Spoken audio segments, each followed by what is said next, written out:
Emissions are up over the last 5 years, not down.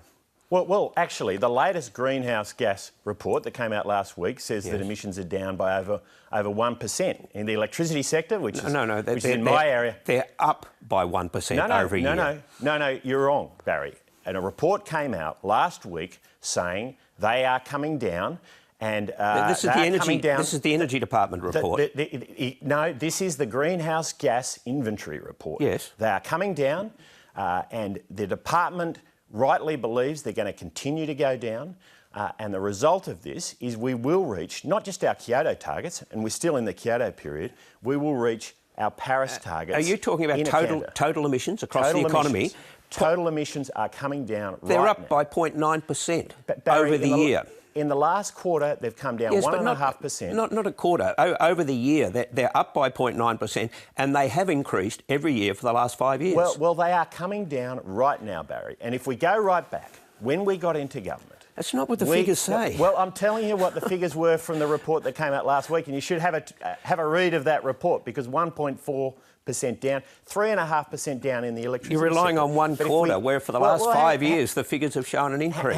Hang on, Barry. Let's go back and look at the extended period of time. When we got into government, there was a deficit to reach Kyoto of 755 million tonnes. Well, That's what... No, this is important, because it is the total emissions that you emit over a time period that matters.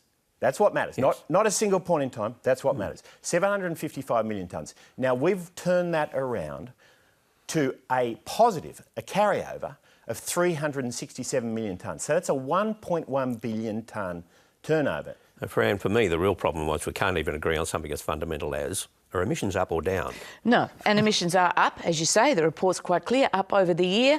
The Prime Minister and the Minister this morning, I spoke to the PM on Friday, very keen to focus on the last 3 months. Well, you know, be that as it may, you can go mad having that argument, to be honest. It's the next 3 months they're really focused on that. Yeah. What is really noticeable, I think, this week is that we haven't heard a peep about coal. You couldn't get the word coal out of Angus Taylor's mouth this morning.